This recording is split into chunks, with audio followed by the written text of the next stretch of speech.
Bonsoir à toutes et à tous et bienvenue dans cette nouvelle rencontre dans Droit où aller, où ce soir j'ai le bonheur de recevoir Patrice Lepage. Bonsoir Patrice, comment Bonsoir, allez-vous? très bien.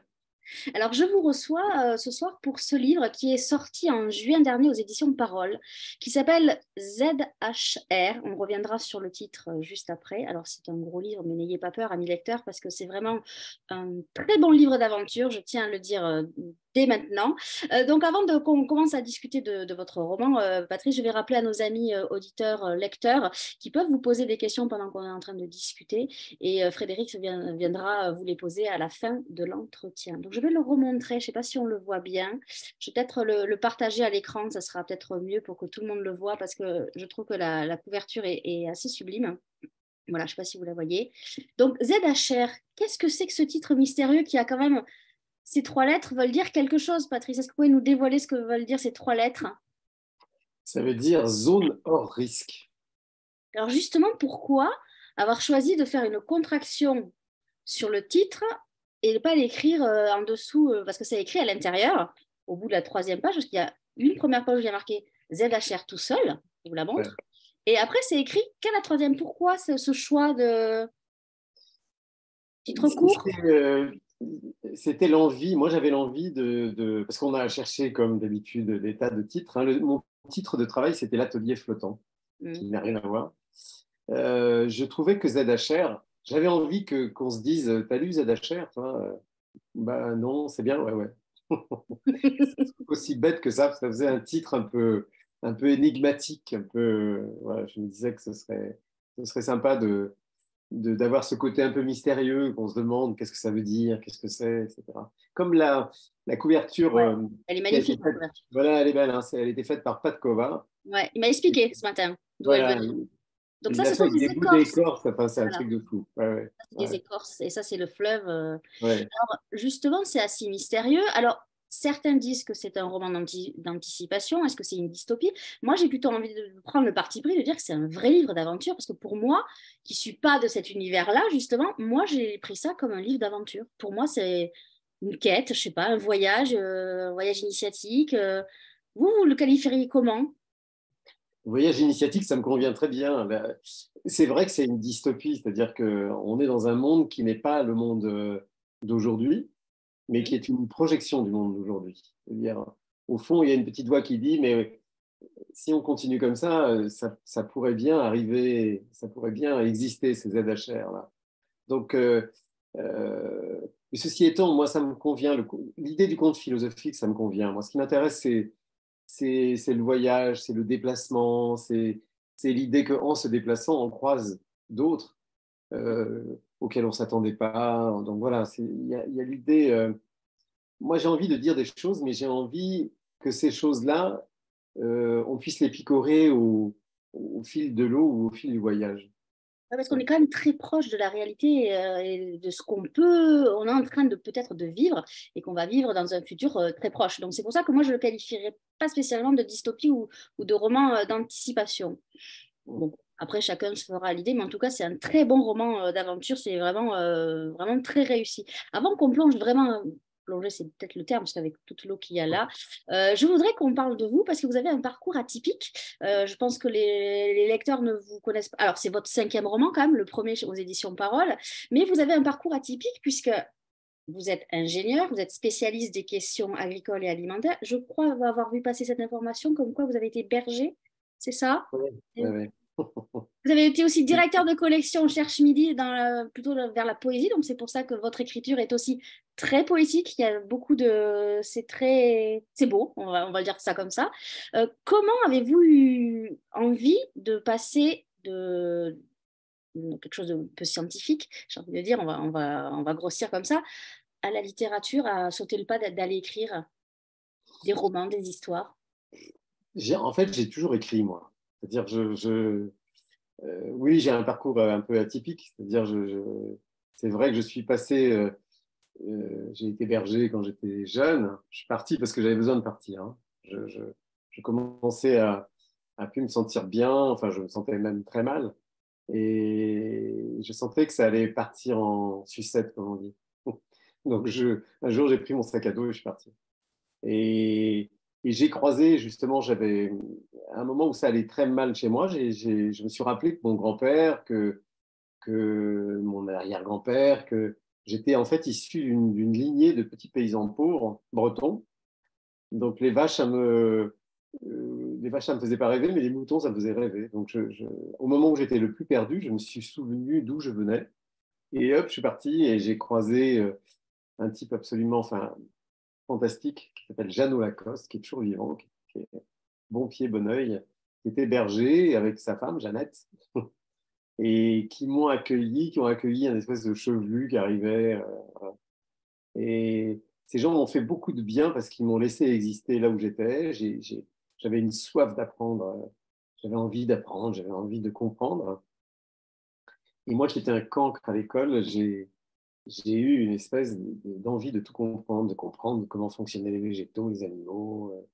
Voilà, donc c'est de là qu'est reparti, c'est très très curieux, c'est en me plongeant dans une nature très sauvage, hein, je suis resté assez longtemps dans un endroit où je voyais personne, hein, et c'est de là qu'est reparti mon envie de comprendre le monde et mon envie de faire des études, enfin pas de faire des études pour faire des études, mais de faire des études pour comprendre. Et ça, c'est le côté enchanté de la nature, enfin il y en a plein, hein. Et il y en a un qui est que c'est tellement fantastique qu'on a envie de comprendre. Ça Donc se voilà. retrouve un peu là-dedans quand même, hein, j'ai envie de dire. Il y a Oui, oui, oui, on un le peu votre trouve. ADN dans ZHR hein, quand même, hein. Oui, oui, oui. Mais dans tout ce que j'écris, il y a mon ADN. Je ne vois pas comment je pourrais faire autrement. Je ne suis que ce que je suis. Mais pour revenir à l'écriture, comment dire, il y a écrire et il y a éditer pour moi. Ouais. C'est deux choses différentes, hein. Souvent, on a du mal à faire la distinction. Moi, j'ai besoin de personne pour écrire. J'écris depuis que je suis petit. J'ai eu besoin j'ai eu une enfance assez difficile. Et à un moment donné, j'ai eu besoin de commencer à écrire. Donc, j'écrivais secrètement. Et puis, à une époque, j'ai commencé à écrire ZHR, justement. J'ai commencé à écrire un livre qui traitait de ça. Et ça m'a pris complètement la tête. C'est-à-dire, je me suis dit, mais si je continue à écrire maintenant, mon fils venait de naître et je me suis dit, mais je ne pourrais pas subvenir à ses besoins parce que je vais passer mon temps à écrire et à me plonger dans l'écriture. Donc j'ai arrêté.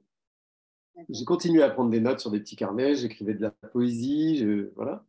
Je captais plein de choses parce que j'avais peur de perdre, j'avais peur d'oublier jusqu'à ce que je comprenne qu'en fait on n'oublie pas. On stocke et on trie. Donc voilà, et puis très curieusement, quand j'avais 40 ans, j'ai fait un rêve un peu récurrent qui revenait souvent et qui disait qu'il fallait que je me mette à écrire, que j'étais suffisamment mûr pour pouvoir écrire sans me diluer, quoi. Voilà. Donc j'ai commencé à écrire. Puis est venue après la question de l'édition. En fait, être édité, c'est vouloir partager. Voilà, il y a une histoire de reconnaissance. On est content quand quelqu'un vous dit, bon, voilà, c'est bien ce que vous faites, on va l'éditer. Ça, c'est super, super, c'est une reconnaissance importante. Mais le fond, pour moi, c'était pas ça. Le fond, c'était partager. Je voulais, parce que certains livres m'avaient fait du bien, à un moment où j'en avais vraiment besoin, j'avais envie de partager les choses. Alors, dans ce livre ZHR, il y a 5 parties. Comment vous résumeriez, vous, votre roman en 1 minute? Attention, l'exercice n'est pas facile, mais je sens que vous allez y arriver. On est dans un monde à venir, un monde futur. Voilà. On croise un personnage dont on comprend pas très bien qui il est, un personnage un peu sombre, qui a vécu des choses un peu dures, visiblement. On le voit évoluer dans un monde qui est un monde assez fermé, en réalité. On s'aperçoit qu'on est dans ce monde des ZHR. Il va partir, parce que ce sera une nécessité pour lui de partir. Et il va partir à l'extérieur de ces ZHR, et un extérieur dont on dit que c'est un extérieur extrêmement violent, dangereux, plus personne n'a envie de sortir. En fait, l'homme s'est coupé de la nature, en même temps pour se protéger de la nature et en même temps pour protéger la nature de lui. On y reviendra peut-être. Et Parfait. donc, il s'en va sur une rivière qui fait des milliers de kilomètres, et là où il croit qu'il ne va croiser personne, en réalité, il va croiser des gens et des gens très intéressants. Très bon. Si vous le voulez bien, j'aimerais bien qu'on entende votre voix écrite, ce que vous écrivez. Si on va lancer ça, on va entendre. C'est toujours intéressant.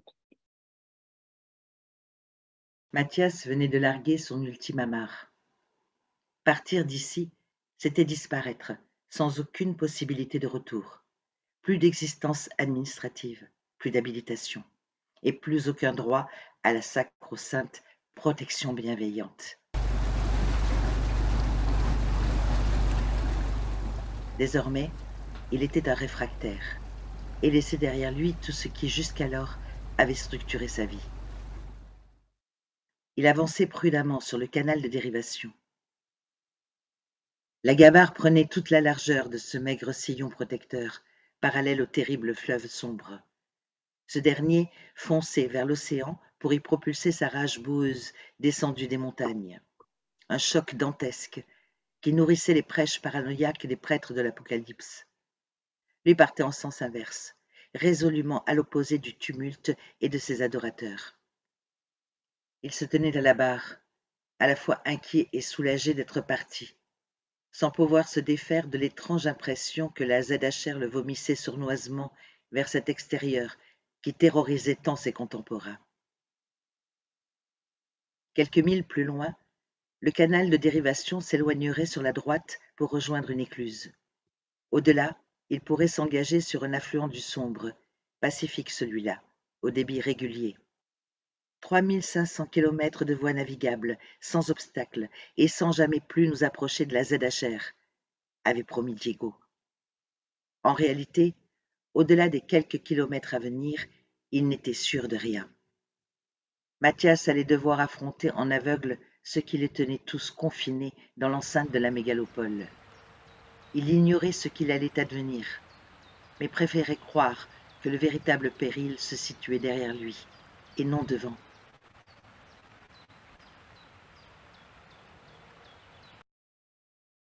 C'est bien qu'on a entendu votre voix. Donc, c'est Claude Foss qui fait la lecture, si je ne me trompe pas. Donc, Ouais. Petite Castille disponible sur le site de votre éditeur et avec le partenariat avec le CNL, bien sûr. Alors, votre héros s'appelle Mathias. Il va partir. Alors, lui, pourquoi fait-il l'inverse de tout le monde? C'est-à-dire que pourquoi il ne reste pas dans la zone hors risque, puisqu'on a tendance, quand on est dans un milieu protégé, à y rester. Pourquoi lui, il décide de partir, de faire l'inverse? Et surtout, pourquoi choisit-il une gabarre? Je ne sais pas si tout le monde sait ce que c'est qu'une gabarre. Moi, je connais bien parce que la Dordogne n'est pas loin de chez moi et les gabarres servaient à transporter. Donc, c'est des bateaux assez plats à transporter la marchandise. Pourquoi fait-il ça, lui? Pourquoi? Ben, on va le savoir assez vite, mais au fond, Mathias, c'est un personnage qui a vécu des choses dures. On le voit très vite. Hein. On le découvre au fur et à mesure des pages, en fait, hein, Ouais. et au fil des pages. Et en réalité, ça n'est pas le projet de Mathias de partir, c'est le projet de Diego. Ouais. Et Diego, c'est un énervé, un tatoué, un homme sec, un homme qui a vécu dans la périphérie, dans les périphéries qui sont ces extérieurs des grandes mégalopoles urbaines, là, dans lesquelles on rejette en fait Je vais les montrer la tombeaux. carte parce que j'ai la carte. Je vais la partager si vous voulez bien. On va la voir à l'écran. Voilà, donc Voilà. Ça, c'est on a la ZHR qui est là, et puis on a tout autour les zones qui, en fait, en dehors de la ZHR. Hein, et c'est ce grand trait bleu, là, qu'on ne voit pas bleu à l'écran, mais c'est la rivière que Mathias va descendre. Je reviens à l'idée de Mathias. Mathias, il va croiser Diego. Diego, c'est un révolté, c'est un type qui est l'exact inverse de Mathias. Mathias, c'est un mec calme, taiseux, costaud, euh, distant, secret. Diego, c'est l'inverse, c'est une pile électrique. Voilà. Il est toujours énervé, il parle tout le temps, il gigote de la patte. Il est toujours en train il tient pas en place, etc. Et il va décrire le monde de la ZHR et il va renvoyer à Mathias une autre image que l'image qu'il s'en faisait lui-même et qui va venir renforcer ce pourquoi il part et dont je ne parlerai pas. Il faudra le non. découvrir. Mais ce qui le chasse, en fait. C'est-à-dire qu'il a vécu un truc trop dur et il se rend compte que le monde de la ZHR, tel qu'il est décrit, tel qu'il est pensé, tel on le leur dit tous les jours, n'est pas du tout le monde auquel il croyait et pour lequel il avait une action, lui, particulière. Et donc, c'est à la place de Diego, là non plus, je ne dirais pas pourquoi, Mais Non. c'est à la place de Diego qui va partir sur ce bateau. Et c'est Diego qui choisit le bateau. Alors, il y a un concours de circonstances. Mais l'idée, c'était de prendre ces vieux bateaux et de les aménager à l'aune de ce que sera le monde dans quelques années. C'est-à-dire qu'on a des sources d'énergie autonomes, on a voilà, des manières de récupérer les déchets, voilà, on a plein de choses sur ces bateaux. Donc, c'est un très vieux bateau qui va devenir extrêmement moderne, et qui va être doté de tas de compétences techniques, qui va s'en aller sur la rivière. Alors, vous nommez pas vous le situeriez où, vous, c'est un pays imaginaire ou c'est vous l'avez situé, j'imagine que vous l'avez bien situé sur une Non, carte du monde. Non, pas du tout? non, du tout. Même pas? Non, du tout. On m'a dit la même chose pour la métamorphose de Raphaël, qui est Ouais, mon précédent c'est dans roman. le livre, Tout le ouais. monde me dit, mais c'est où la grange? Elle est où? Il y a une grange. Un En homme même temps, s'installe c'est dans une grange. Voilà. pas gênant de pas le savoir, mais ouais, ça aurait été marrant de savoir si vous aviez une idée de là où vous Non. avez voulu Non, non, ancrer. en réalité, quand je démarre un livre, enfin, en tout cas celui-là, mais les autres aussi, j'ai une idée. Vous voyez, quand j'ai écrit un roman qui s'appelle L'Ange sur le pont, j'ai eu l'idée d'un pont. Euh, et c'est une idée qui devient un peu obsessionnelle. J'y pense souvent, je pense à un pont, puis à un homme sur un pont. Et voilà, donc là, euh, je suis parti d'un homme qui allait partir, qui allait devoir partir. Et c'est en étant confronté à ce départ que je me suis dit, mais d'où part-il? Et hop, j'ai eu l'idée qui est assez logique, c'est-à-dire que le monde de demain va être un monde urbanisé. 70% de la population humaine en 2050 vivra dans des villes, dans des très grandes villes, et enfin, sur les côtes, en fait, sur une partie côtière du monde, hein, ce qui posera d'énormes problèmes. Voilà. Donc, c'est assez logique qu'ils partent de là. Et ensuite, les personnages vivent chez moi. C'est-à-dire que je les fais partir, du coup, j'invente le bateau, je réfléchis au bateau, puis après vient la rivière, c'est un élément que j'aime, donc hop, je la décris, et cette rivière, où est-ce qu'elle passe? Et au fur et à mesure, je découvre ce que vous découvrirez en lisant. On a presque l'impression que cette rivière est aussi un personnage, mais qu'elle représente aussi un peu la sagesse. J'avais cette impression-là, elle est très apaisante. Il se passe rien, quoi. On se dit, bon, bah, s'il prend en général, quand un aventurier part sur un bateau, on s'attend à un naufrage, on s'attend à une avarie. Mais non, non, finalement, elle est très apaisante, cette rivière. Même pour nous, Ouais. lecteurs, ça nous repose et j'ai envie, ça nous connecte, ça nous reconnecte peut-être à la nature qui est très présente dans votre livre. D'ailleurs, quelle place a la nature dans votre vie, à vous? La nature, pour moi, c'est une réparation. C'est-à-dire, très, très petit, j'ai pris conscience de la mort, hein, parce que autour de moi, moi, j'ai perdu mes parents très tôt, donc j'ai été confronté à ça très tôt. Et, et les seules choses qui m'ont apaisé, c'était sortir quand j'étais petit, hein, me coucher dans l'herbe, regarder le ciel, voilà. Et j'ai gardé toujours ça, en fait, hein. Quand je travaillais à Paris, je me démerdais toujours pour avoir un coin de ciel quelque part, un œil. J'avais un grand-père qui disait, des gens qui louchaient, il disait, il a un œil qui joue aux boules et l'autre qui compte les points.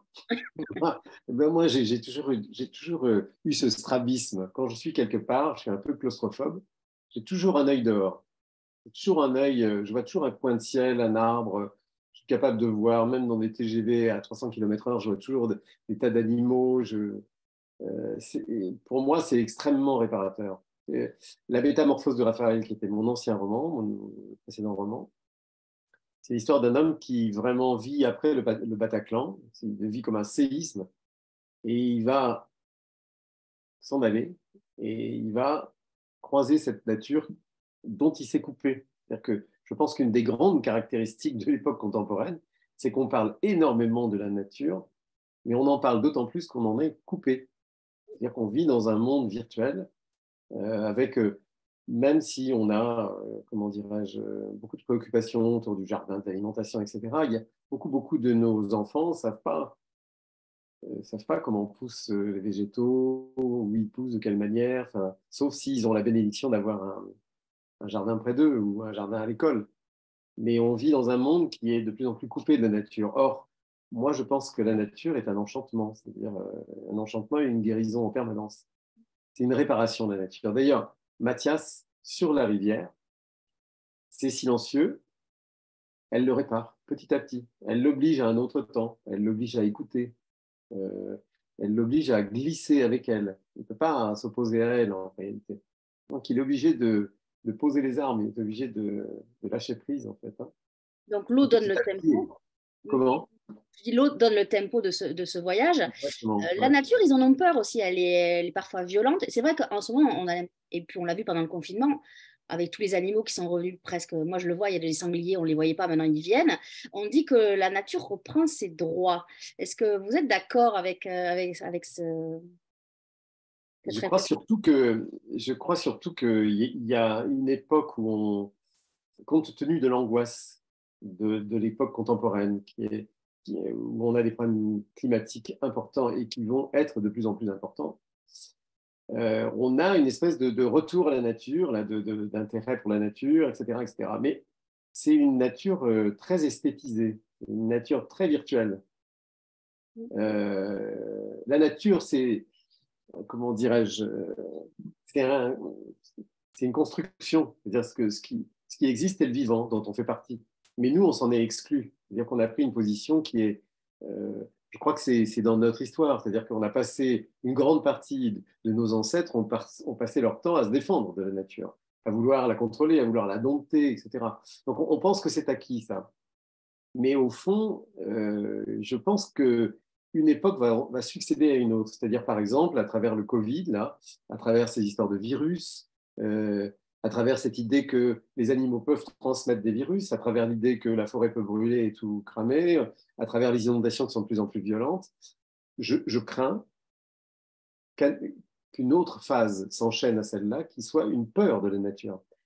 D'une manière générale, on a toujours eu peur de la nature. Il y a un fond de terreur de la nature. Si vous prenez n'importe qui, hein, que vous dites, OK, on va passer une nuit dans la forêt, Non, il n'y a plus personne là. oui, très vite, le Eh lendemain oui, matin, tout le monde va vous dire, j'ai pas vraiment bien dormi, j'ai entendu des bruits, voilà. Ceci étant, on a aussi une vision très idéalisée de la nature. Le vivant, c'est de la mort et de la vie. Mais ce qui est très drôle, enfin, ce qui est très drôle et qu'on ignore trop, c'est que c'est aussi ça à l'intérieur de nous.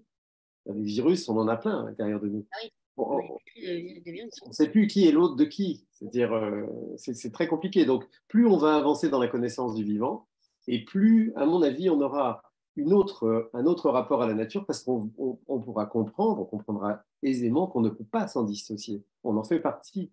On est la nature. On est dedans. Après, on n'y a pas. Et là, mon point de vue diffère de beaucoup de gens que j'entends aujourd'hui. Moi, je crois que l'homme y a un rôle particulier. Et, et si, et c'est ça qu'on a à apprendre, à mon sens. Hein. C'est d'ailleurs pour ça aussi que j'écris. Je crois qu'on a besoin de comprendre à quoi on sert en fait. Hein. C'est quoi le sens? C'est quoi être un humain? Voilà. Et si on dit, si on confie notre destin aux baleines, j'adore les baleines. Je suis allé en voir quand je pouvais sans trop les déranger. C'était absolument fantastique. C'est un côté très spirituel. Et si vous confiez l'avenir du monde aux baleines, on est mal. Oui, ça c'est C'est clair. compliqué. Voilà. Donc, oui, je, voilà, je ne suis pas très fan de cette déification des animaux, alors que moi, j'adore les animaux. Par exemple, vous voyez, moi, je n'ai pas de chien, mais j'ai vécu avec des chiens tout le temps. Et quand j'étais berger, j'avais un Eh chien oui, fantastique, j'avais des chiens fantastiques, mais je ne peux pas faire supporter à un chien une vie qui ne lui conviendrait pas, c'est-à-dire qu'il habite dans cette maison. Les border collies, moi j'avais un border collie, il a besoin d'espace, il a besoin de courir, il a besoin de ramener des troupeaux, c'est son truc, quoi. Voilà. Donc, comment dirais-je, je pense qu'on a, la nature nous répare, mais je crains qu'on revienne avec les histoires de réchauffement climatique, qu'on revienne dans une terreur de la nature. Et si on fait ça, ça va être compliqué parce qu'on aura tendance à inventer les fameuses ZHR. C'est-à-dire des mondes faits. Et ça vient d'une conjonction de deux choses, c'est-à-dire des gens qui disent le monde est trop petit, tout le monde ne peut pas accéder au bonheur et au grand confort de vie qui est le nôtre aujourd'hui. Et donc, on va se fermer et se protéger des gens qui voudraient venir, voilà, vous savez comment on les appelle, les migrants, je crois. Donc, on va se protéger de ça. Et puis, il va y avoir une conjonction avec des gens qui disent, mais la nature a besoin de se protéger de l'homme. L'homme est un immense prédateur. Mettons-le dans des grandes villes et laissons une nature primordiale, une nature originelle, entre guillemets, vivre à l'extérieur. Ça, c'est un peu compliqué. Moi, je crois qu'on peut avoir une autre façon d'être dans la nature, de comprendre le vivant, d'y prendre notre place et de manière pacifique. C'est-à-dire que je pense que le sens de l'être humain, c'est d'aller vers l'humanité. C'est de sortir de la prédation et d'aller vers l'humanité. C'est ça. Alors, dans votre roman, il y a aussi, donc Mathias va avancer, il va rencontrer d'autres personnes, donc ça, le mot rencontre est très important, mais il y a aussi surtout des thématiques très littéraires et très importantes dans votre roman. Moi, j'ai noté donc la fuite, puisque bon, Mathias, quelque part, il fuit quelque chose. Il y a quelque chose on ne va pas divulguer quoi que ce soit, mais voilà, il faudra que nos amis lecteurs aillent voir ce qu'il fuit, plus ou moins. Il y a l'absence, puisque Saul, qui est l'adolescent qu'il va rencontrer, lui a perdu son père. Donc il y a toute une question sur le deuil qui est très importante. Et il y a aussi la mémoire. La mémoire, le souvenir. Et après, il y a une grosse thématique sur l'humain, parce que ça, c'est très intéressant, puisque donc, on est dans un monde où les robots, je ne sais pas si on peut les appeler comme ça, régissent, puisqu'ils ont tous des bracelets, ils communiquent, ils s'envoient des infos comme ça. Mais il y a une réflexion très intéressante où vous dites, nous sommes surtout là pour nous rappeler ce que nous sommes, c'est-à-dire des humains. Donc ça, la thématique de l'humain et donc j'ai trouvé très intéressant aussi que tous vos personnages, ils cherchent un point d'équilibre pour être, je ne sais pas si on peut dire heureux ou pour vivre ensemble. Je ne sais pas, ou ce que vous appelez vous la compréhension de partage. Il faut qu'ils trouvent ce point d'équilibre. Et ça, j'ai trouvé ça très intéressant dans la réflexion. Et tout au long du voyage avec Mathias, finalement, ce point d'équilibre, on sent qu'on va y arriver, mais c'est pas évident. Ça vous a intéressé. Est-ce que je me trompe déjà? Est-ce que j'ai bien Non, compris? non, c'est tout à fait ça, oui, oui. C'est une quête. Ouais. C'est-à-dire, en fait, Mathias, il fuit, mais il ne fait que fuir. Hein. C'est un être qui est particulier. Il a une histoire particulière qu'on comprendra par la suite. Mais oui, il fuit. Sauf que il fuit sur une rivière, sur un bateau, et que ce bateau l'oblige au silence, l'oblige au calme, l'oblige à un rythme qui n'est pas le sien, l'oblige à s'apaiser. Et puis petit à petit, lui qui est coupé de la nature, puisque dans la ZHR, tout est virtuel. Il n'y a pas de Ouais. vivant, en fait. Hein, et à part les humains, il n'y a pas de vivant. Donc là, il découvre la magnificence de la nature. Il entend le bruit du vent dans les arbres, il entend les oiseaux. Voilà. Et tout ça, comment dirais-je, oui, le répare, agit comme un baume sur lui. Et donc, du coup, il se découvre autrement que ce qu'il se croyait être. Et je crois que c'est le lot de chacun de nous. C'est-à-dire, euh, comment dirais-je, quand on regarde ce qu'est d'être notre condition humaine, hein, c'est-à-dire on est très fragile, on est très prématuré. Quand une tortue naît ou un petit crocodile, hop, ils sortent de l'œuf, ils galopent, bon, beaucoup se font bouffer par des oiseaux qui arrivent, etc. Et puis certains arrivent à rejoindre la mer, mais ils sont autonomes tout de suite. Un petit humain, si vous le laissez sur la plage ou si vous le laissez sur voilà, là où il est, il meurt. Ouais. Ça veut dire que déjà, on enregistre une angoisse existentielle très forte dès le départ. Moi, je l'ai compris un jour très, très bêtement. Hein, j'ai des amis qui passaient des examens et donc qui ont laissé leur petite fille. J'étais tout seul. Moi, j'étais en train de bosser aussi. Et puis, j'ai entendu cette petite fille qui s'est mise à pleurer, quoi. Et donc, je suis allé la voir. J'ai attendu un peu parce que j'étais un peu comme une poule au regard d'un réveil parce que je n'étais pas très habitué aux petits. Et donc, je me suis dit, mais rien ne lui dit que sa mère ou que son père vont revenir. Rien. C'était un petit être, donc je l'ai prise contre moi parce que je me suis dit, bon, je ne suis pas la mère, mais je vais lui dire, ok, elle n'était pas toute seule, tout va bien se passer. Mais rien ne lui disait qu'elle n'allait pas mourir. Donc, on enregistre petit comme ça des angoisses existentielles très vite. Donc, ça, c'est le démarrage. Et puis, très rapidement, on s'aperçoit qu'il va y avoir une fin. et qu'on a tous la même fin. Donc, mon grand-père, il disait, on a un pied dans la tombe et l'autre sur une savonnette. Et beaucoup d'humour. Mais c'est la stricte réalité de ce qu'on est, nous les humains. Et donc, ça, c'est compliqué à vivre. C'est-à-dire, si on a de sens que de consommer, d'aller très vite, de bosser, de rentrer, de ne pas avoir le temps, de se fâcher avec les enfants parce qu'ils ne travaillent pas à l'école, si notre vie se résume à ça, c'est compliqué. C'est compliqué de ne pas être angoissé, c'est compliqué de se sentir bien, de se sentir en harmonie, ce que cherchent les personnages là, pour des tas de raisons différentes. Donc, moi, je crois qu'il faut qu'on prenne le temps, et vraiment là où on n'a jamais le temps, parce que dans cette société, plus on est riche, plus on est dans l'abondance, moins on a de temps. C'est stupide, on est stupide. On a besoin de temps pour comprendre ce que c'est qu'un humain. Est-ce que ça veut dire, est-ce que c'est bien cette condition humaine? Est-ce que c'est angoissant? Qu'est-ce que ça veut dire? Et qu'est-ce qui nous permet aussi d'être mieux? Et moi, je crois qu'une des choses qui nous permet d'être mieux, c'est un, de comprendre le vivant, la nature, plutôt que d'en avoir peur.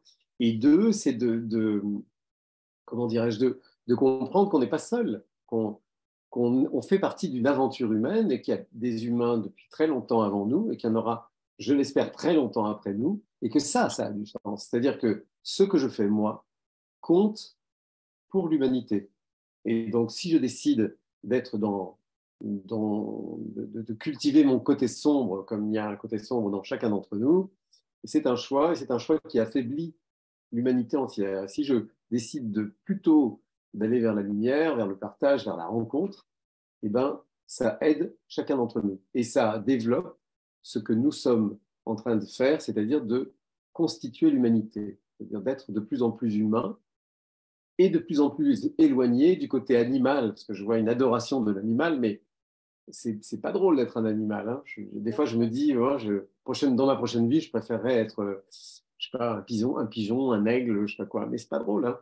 C'est pas drôle. C'est carré, c'est simplifié, la vie animale. Moi, je crois qu'on a besoin de s'en éloigner sans l'oublier, sans la renier, sans la détruire, bien évidemment, au contraire, mais d'aller vers plus d'humanité, c'est-à-dire de développer ce qu'il y a de merveilleux en nous, comme il y a quelque chose de merveilleux dans la nature. C'est ça qui font mes personnages. Alors après, il y a l'idée du deuil, vous disiez, c'est important, parce que regardez, quand vous vivez en ville, quand vous vivez dans un monde urbain, petite ville, grande ville, etc., peu importe, mais vous n'avez plus aucun rapport avec la mort. Vous ne voyez pas d'enterrement, vous voyez pas de... Alors, si vous habitez en Inde ou si vous habitez dans le Sahel, là vous voyez. Mais dans le monde riche dans lequel on est, nous, qui est une véritable bénédiction, on ne voit pas d'humains mourir dans la rue, on ne tue pas les animaux qu'on mange. Beaucoup de gamins qui mangent de la viande, ils ne savent pas qu'il faut tuer l'animal. Quand ils prennent conscience qu'il faut tuer l'animal, ça devient plus compliqué. Déjà, la viande a un autre goût. Ce qui nous rendra service, parce qu'il faudrait qu'on en mange beaucoup moins. Voilà. Mais on est très éloigné de la mort. Et donc, quand on est confronté à la mort, si on n'y a pas été préparé, c'est-à-dire si on n'a pas compris le vivant de cette manière-là, le vivant, c'est la mort. Hein, c'est des cycles permanents. Donc, si on ne comprend pas ça, quand on est confronté à la mort, on la prend en pleine poire. Et on a beaucoup de mal à accepter cette idée parce que si le monde se résume à un monde hyper capitaliste de consommateurs, dans ce monde-là, il n'y a que des immortels. Vous voyez que des gens qui passent leur temps, qui passent trop de temps, même à leur corps défendant, à faire des choses futiles, qui n'ont pas beaucoup d'intérêt, comme s'ils avaient tout le temps pour faire ça. C'est-à-dire, vous voyez, comme quand on s'engueule en famille, comme si on avait le temps de perdre, plutôt que d'avoir le plaisir d'être avec l'autre, on prend du temps pour exister en s'engueulant sur des choses futiles, comme si on était des immortels. Non, le temps passe vite. Moi, je voudrais rajouter quelque chose de très important, parce que là, vous venez de nous faire, c'était très intéressant, mais c'était un petit peu sombre. Moi, j'ai envie de dire que votre livre, il est quand même très lumineux. Votre écriture est très lumineuse, très poétique, parfois philosophique, je vais même aller jusqu'à là. Mais ouais, donc on ne pourrait pas faire peur à nos amis lecteurs qui n'ont pas encore lu. C'est une aventure très lumineuse. Il se passe, il y a même s'il y a il y a toujours un côté sombre, mais c'est vraiment c'est très étrange d'ailleurs que ça soit autant lumineux Alors, est-ce que c'est la nature qui veut ça? Est-ce que c'est le fleuve? Est-ce que c'est les personnages qui évoluent? Bon, alors, c'est vous qui donnez cette direction, et je trouve que c'est assez intéressant, mais c'est vraiment un roman très réussi. Alors, j'en viens parce que justement, il y a une postface qui a été faite par Stéphane Paoli. Alors, je ne sais pas si tout le monde sait qui c'est. C'est une grande voix de France Inter. Je crois que maintenant, il anime une émission de science sur une chaîne plus confidentielle qui s'appelle Plus de science. Et je vais lire ce qu'il a écrit, parce que maintenant qu'on a parlé, on va rien dire, ça va rien gâcher.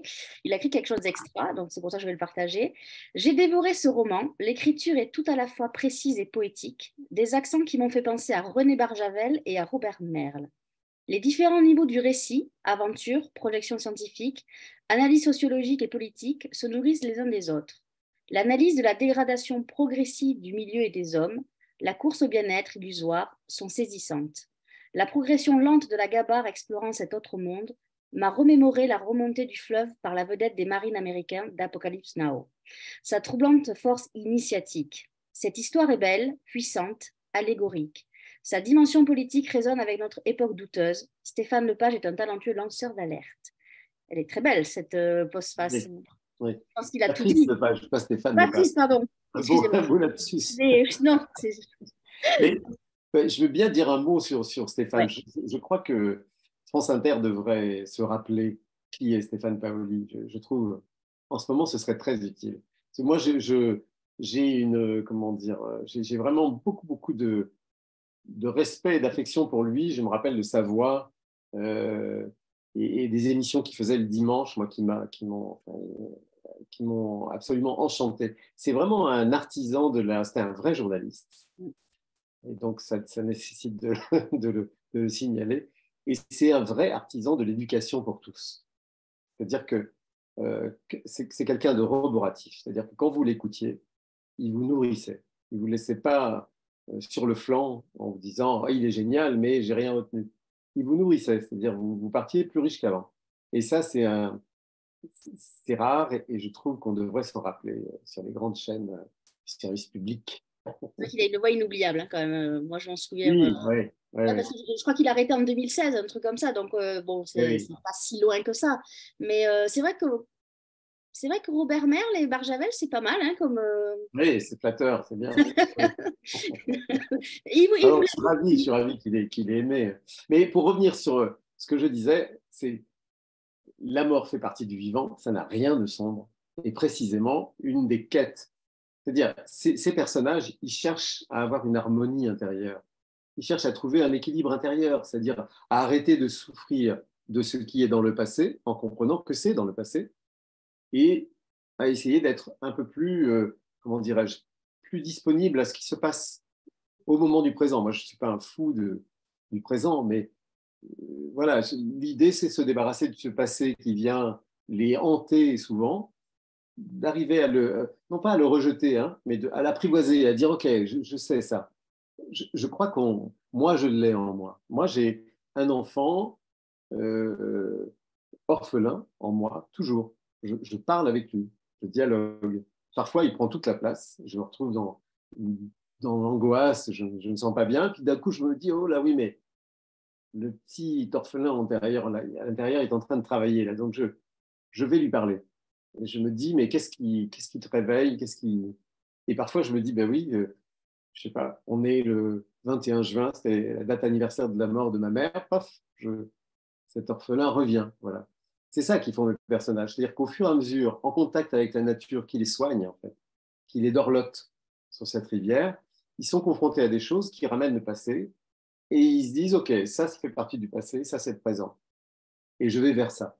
Et quand vous dites que c'est très positif, moi, je crois qu'il faut qu'on ait justement une acception, une vision très positive de notre finitude, du fait que ça s'arrête pour nous tous, plutôt que de le cacher et d'en avoir peur. Je crois qu'il faut avoir une idée lumineuse de ça. Moi, je me dis, voilà, je commence à être un peu vieux, et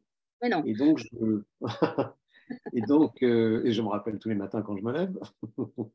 Et donc, j'essaie de me dire, tu sais, le temps qui te reste, il faut que tu amènes de la lumière à l'intérieur. C'est-à-dire que, voilà, que tu acceptes ta condition humaine, et du coup, ça rend plus léger, ça rend plus disponible chaque jour. Moi, je suis très, je suis très inquiet sur ce qui se passe aujourd'hui. Je pense on est beaucoup dans l'erreur pour des tas de raisons que je pourrais développer, mais moi, j'ai besoin de mettre de la lumière au fond du tunnel, hein. C'est très, très important. Pour nous tous, on a besoin de... Je D'ailleurs, voudrais chaque matin, on fait un choix de choisir ce qui est sombre ou ce qui est lumineux. Avant de laisser la parole à Frédéric, je voudrais juste dire que la postface donc, de Stéphane Paoli, elle est beaucoup plus longue. Là, ce que j'ai lu, c'est juste une critique, voilà, ce qu'il a dit de votre livre. La préface, la postface, pardon, vous la retrouverez dans le livre. Elle fait à peu près 2 ou 3 pages. Elle est beaucoup plus dense. Elle est, voilà, mais je ne pouvais pas lire l'intégralité. Et puis, voilà. Donc, je vais laisser la place à Frédéric, parce que je crois qu'il y a des questions qui sont arrivées pour Patrice. Merci, Nathalie. Alors, il y a d'abord une question, ce n'est pas tout à fait une question, mais c'est... Patrick dit plutôt qu'un livre d'anticipation, est-ce que ce livre n'arrive pas simplement comme une charnière entre une époque qui touche à sa fin, celle où on pensait pouvoir adapter notre milieu à nous, et une époque qui s'ouvre, celle où l'on comprend que l'on doit se réinsérer au milieu de tout ce qui nous entoure? C'est très juste. C'est exactement ça. C'est-à-dire,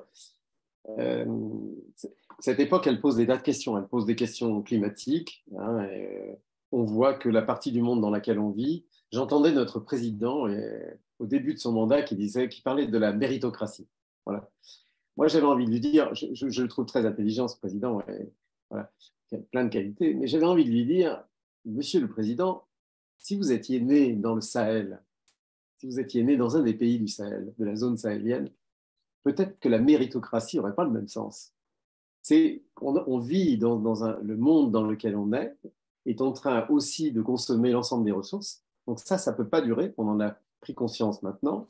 Donc, il est clair qu'on va devoir changer et que ça risque d'être un peu brutal. Donc, moi, ce qui m'effraie, c'est qu'on est aujourd'hui non pas une société de groupe, ce qui avait beaucoup d'inconvénients, mais on est une société d'individus. On est une juxtaposition d'individus. Or, si on regarde l'histoire de l'humanité, c'est notre capacité à être ensemble qui a fait qu'on est devenu ce grand prédateur qui a pris toute la place. C'est notre capacité à tisser des liens, à faire société, à faire ensemble les choses. Hein. Sinon, on aurait été bouffé par les gros prédateurs. C'est ça qui a fait qu'on a pu... et aujourd'hui, on est dans une époque où on est en train de disloquer ça. C'est-à-dire que c'est ZHR, c'est-à-dire on se regroupe entre clones. Je suis d'accord, c'est très radical. On est dans une, comment dirais-je, une binarité constante. C'est-à-dire, soit on est d'accord, soit on est ennemi. C'est parfaitement ridicule. Ça ne se passe jamais comme ça. C'est toujours beaucoup plus nuancé. Donc, on est en train de se disloquer, une société d'individus, mais une société d'individus, elle ne saura pas réagir à ce qui est en train d'arriver. Elle ne saura pas. Donc, on a besoin de ramener l'autre, de se dire, oui, je suis un individu unique et j'ai le droit de l'être, mais si j'en ai conscience, c'est pour mieux me relier aux autres. Et en étant à plusieurs, on comprend mieux. Donc, je pense qu'il a raison, on est dans une époque charnière. Et si on refait société autour de cette question-là, ça va très bien se passer. Parce qu'on a un génie collectif qui est sans limite. Est-ce que, alors Pierre a une question rigolote. Qu'est-ce que vous feriez comme lien entre ce livre-là et le berger que vous avez été? C'est un peu toujours la même histoire. Moi, je suis parti berger parce que je n'arrivais pas à gérer la colère intérieure. Quand vous êtes orphelin, quand vous subissez des deuils petits, d'abord, il faut vous protéger, sinon vous mourrez très vite, parce que c'est très dur à encaisser. Donc, il faut se colmater, quoi. Mais quand on se colmate, on a des abcès à l'intérieur. Et moi, j'avais une espèce de colère contre la société. J'étais vraiment... je commençais à... Voilà, je trouvais... J'étais critique sur tout. Donc, ça a commencé à m'étouffer, cette colère. Donc, je suis parti, j'ai fui, ce que disait Nathalie tout à l'heure. J'ai fui dans la nature parce que je me suis rappelé que mon grand-père était paysan, etc. Et donc, cette nature m'a consolé, en fait, m'a dit, waouh, t'inquiète, t'es tout seul, mais pas si seul que ça. Donc, je me suis réparé petit à petit.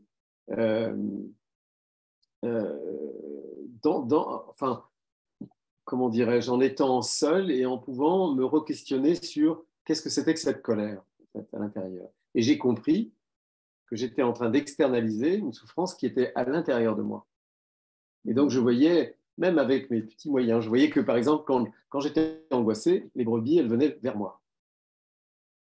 Et Ouais. quand j'étais en colère, elles foutaient le camp. Voilà. Et donc, Ouais. j'ai compris qu'il y avait une espèce de, comment dirais-je, de mouvement qui était que si je retrouvais un peu d'harmonie, un peu de tranquillité intérieure, je me sentais beaucoup plus en connexion avec ce qui était autour de moi. Et il y a un lien entre effectivement ça et ce que je dis aujourd'hui. C'est-à-dire, je crois qu'on a besoin de fuir pour se constituer de l'intérieur, comprendre de quoi on est fait à l'intérieur, quelles sont ces histoires qui nous tyrannisent, là, qui nous martyrisent, arriver à leur parler à l'intérieur pour pouvoir se relier aux autres. Edgar Morin a dit un truc que je trouve génial. Il dit il vaut mieux distinguer et relier plutôt que disjoindre ou confondre. Autrement dit, il dit il vaut mieux exister en tant que soi. Moi, Patrice Lepage, je suis un individu unique et je me relie aux autres. À partir du moment où j'ai conscience de ça, mais quand on fait l'inverse, c'est disjoindre ou confondre. C'est-à-dire, moi, Patrice Lepage, je suis seul au monde envers de l'autre. Donc ça, c'est disjoindre ou confondre. Je t'aime, donc j'absorbe. Et donc, je ne suis plus moi, je suis autre chose. Voilà. Moi, je pense qu'on a besoin de travailler sur nous intérieurement, comme on le souhaite, en travaillant dehors, en faisant ce qu'on veut. Mais travailler sur nous pour pouvoir prendre conscience des autres. Alors, j'ai un petit problème de connexion là, ou c'est moi, ou c'est... Non, je pense que c'est Patrice qui a un problème de connexion. Est-ce que vous nous entendez, Patrice? Ah, il ne nous entend plus. Ah, ah. Alors, c'est dommage, ça venait. Alors, on va en profiter le temps qu'il nous revienne pour dire que c'est un livre très... effectivement, moi, j'ai eu le même sentiment que toi, Nathalie. Il y a un côté très actuel dans la révolte, dans le rejet, quand il se met en colère contre certaines choses. Ce sont des choses qui existent déjà, apparemment. Il y a certains dialogues et certaines conversations qui sont effectivement euh, très présentes. En fait, je n'ai pas du tout l'impression d'être dans une dystopie, mais plutôt dans l'actualité, si ce n'est que cette zone n'existe pas, mais en réalité, elle existe fictivement. Donc, alors, il y a un commentaire. Bonsoir, je suis entièrement d'accord avec vous en ce qui concerne la mort avec l'âge. L'acceptation de la mort arrive et même est souhaitée. Patrice, vous nous entendez ou pas? Alors, est-ce qu'il nous entend, Patrice? Il n'a plus le son. Vous n'avez plus le son. On ne vous entend pas, par contre. Voilà, ça y est. Ça a décroché, c'est disparu. Oui, c'est ça. N'inquiétez pas, on a meublé. On a meublé. On a dit plein de choses désagréables sur le livre en attendant. C'est sympa. Alors, voilà, il y a un commentaire qui dit « Bonsoir, je suis entièrement d'accord avec vous en ce qui concerne la mort avec l'âge. L'acceptation de la mort arrive et même est souhaitée. Je vais acheter le livre. » Et c'est Nadège qui vous parle. Alors, il y a Anne qui disait « Pardon, je vais me permettre d'être indiscrète, mais comme vous avez parlé de votre enfant intérieur, est-ce que vous-même avez un ou des enfants ?» Est-ce qu'on a reperdu J'ai un fils. Ok. Non, je suis là. Ah. Ok. La connexion est un peu compliquée, on dirait. Oui, Vous nous entendez ou pas, Patrick? Je suis toujours là. Oui, je vous entends. Ouais. ZHR, nous avons un problème. Ah. Est-ce que c'est avec moi ou est-ce que... Alors, pourquoi c'est... Je pense que c'est votre réseau. Mais vous m'entendez là ou pas? Oui, on vous entend. Vous êtes un Ça y est, on vous entend. Tout va bien. C'est vrai? Ouais. Pourtant, j'ai plein réseau là. Ah, oui. Donc, on n'a pas entendu la réponse. Oui, vous avez un fils. Oui, parce que vous le citez, c'est grâce à lui. Oui. Un fils et des petits-fils. D'accord. Et j'en suis ravi. Voilà. Donc Anna pourra entendre à la fois l'enfant intérieur et le père. Oui, oui. Est-ce que cette prise de conscience d'être orphelin est là quand vous écrivez? Oui, oui, elle est là dans mon quotidien. C'est ce que je disais, c'est ce que je disais tout à l'heure, il y a cet enfant orphelin, il est toujours à l'intérieur de moi, je dialogue avec lui. Ouais. Mais je ne le subis pas parce que je lui parle. Mais je vois bien, je-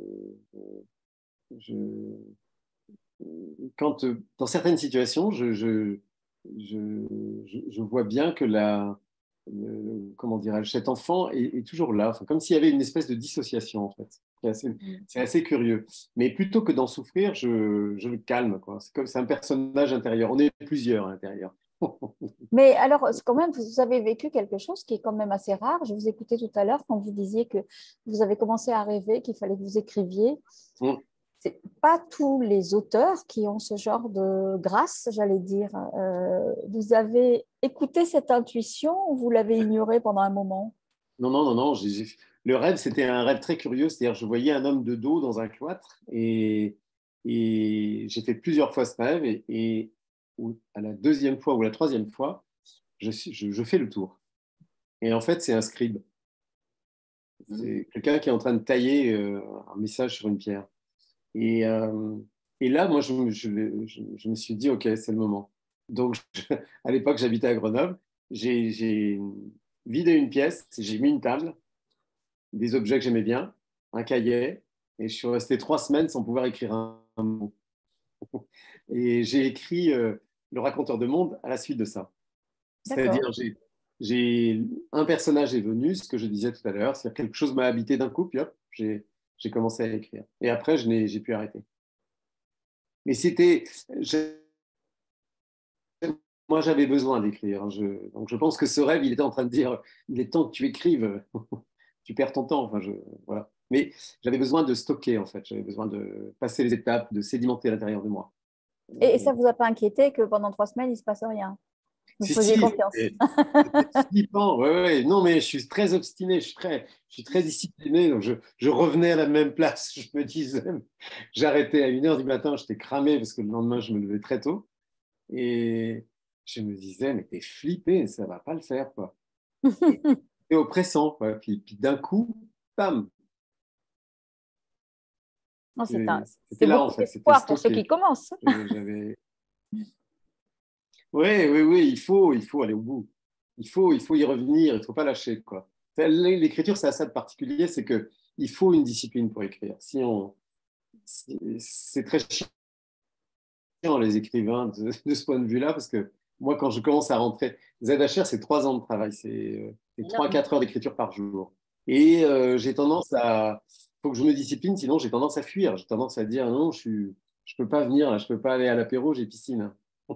J'essaie de Ah ben justement, toujours, j'ai alors pas c'est le bien que temps. vous parliez, c'est bien que vous parliez de la piscine et pas de l'apéro, parce que justement, il y a une question qui demande, est-ce que vous pensez que l'eau a un pouvoir?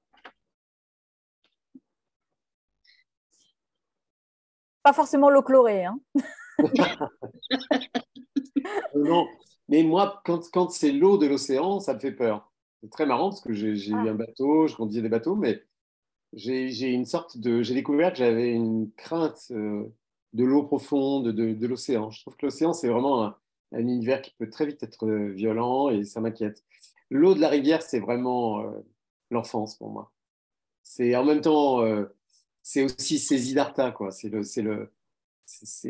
temps, je trouve que la rivière, c'est vraiment, on est au spectacle, quoi. Quand j'étais petit, moi, je me calais et je regardais ce qui passait, quoi. J'étais au spectacle du monde. Donc, je picorais, je voyais des trucs, je voyais des trucs qui n'existaient même pas, mais je suis pas sûr que l'eau a un pouvoir, en tout cas. Nous, on est fait d'eau, hein. Donc, c'est notre L'eau, c'est la copine. vie, hein. La vie, c'est l'eau, je sais pas peut-être nous pourquoi. qui avons un pouvoir alors. Oui, oui, voilà. En tout cas, il y a une connexion, quoi. Il y a quelque chose Hmm. voilà.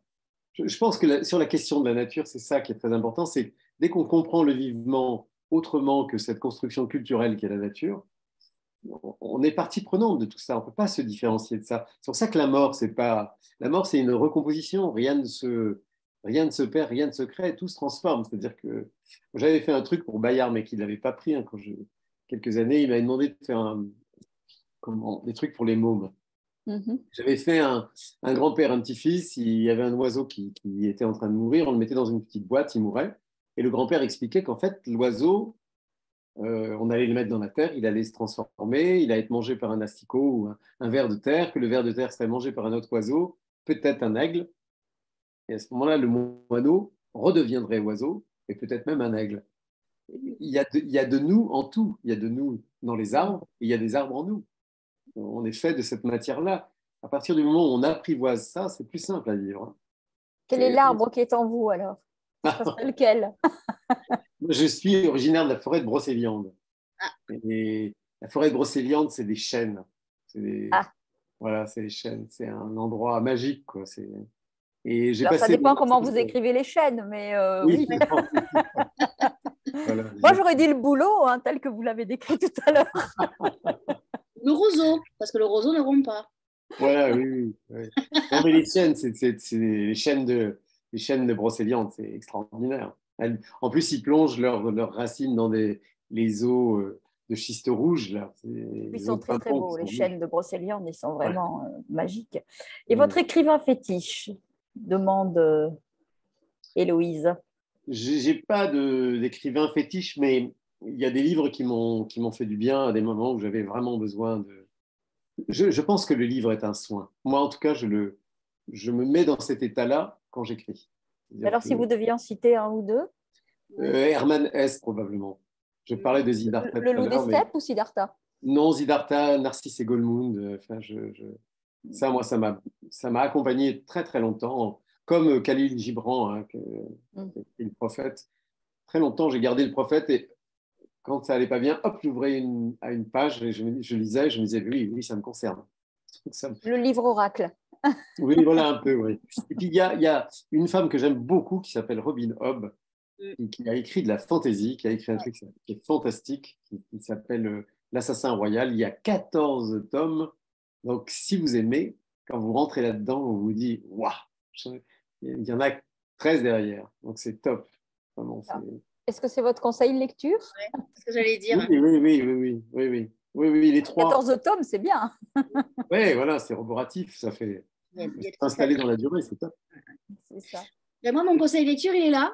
Et j'espère que les gens, comme Nadège, vont aller, parce qu'on a convaincu Nadège, donc il n'y a pas de raison qu'on ne convainque pas les autres, d'aller en librairie. Donc c'est ZHR aux éditions Parole, c'est encore sur les tables de librairie, on l'espère. En tout cas, il est bien reconnaissable avec cette belle couverture.